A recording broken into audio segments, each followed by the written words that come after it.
are getting more concussions. There's just more concussions being diagnosed. And that's a good thing because for so long they went ignored, and that's a bad thing. In fact, Gaylord Hospital has a special center for concussion care. Today we look at the importance of diagnosing brain injuries as part of a two-part series.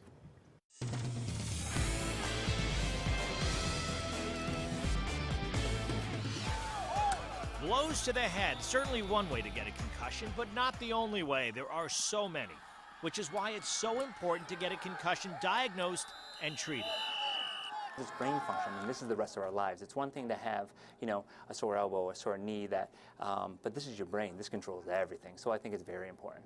Which is why Gaylord Hospital has expanded its treatment for people with head injuries. Can you let go? Oh, it's so hard. Okay, let's put 2 fingers on here, okay? Let's try that. Ann Basilio is the hospital's outpatient therapy supervisor specializing in neurological care. She not only helps to diagnose concussions, but to make sure a victim has fully recovered. I'm going to add one more layer to this, and I'm going to have you march while you're there, okay? Okay. Good.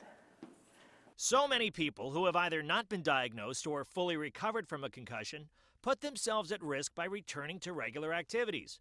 Take a hockey player. Not only does he have to skate and follow the puck on the ice, but he has to keep track of his teammates and his opponents. Well, sounds easy for most, but probably not so easy if you have a head injury. Now you're not operating at your best.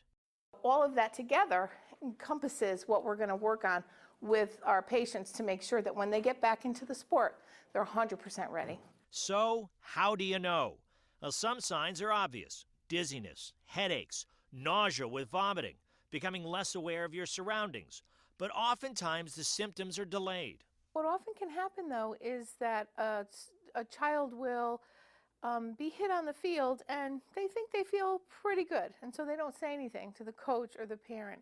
And maybe on the bus on the way home from the game, or in the car on the way home from when they get dropped off at school, they'll say, gee, I don't feel good, Mom.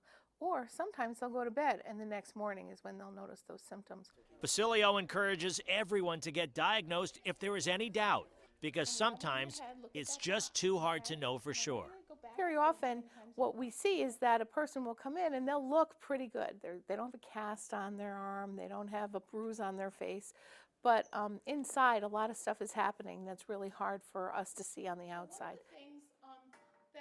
Well, next week we look at the importance of treating concussions and not returning to normal activity until you are fully healed. That's coming up next Friday. Very important. Absolutely. And it's so many different sports now. You think about football right away, but Everything. Basketball, baseball, hockey. And they stress that it doesn't have to even be in sports. You can just fall down. Right. I mean, it's as simple as that. All right, listen, we'll be tuning into you guys for sports over the weekend. Harvard, You're going to be baby. up at Yale Harvard. Thanks for tuning in. Have a great weekend, everybody.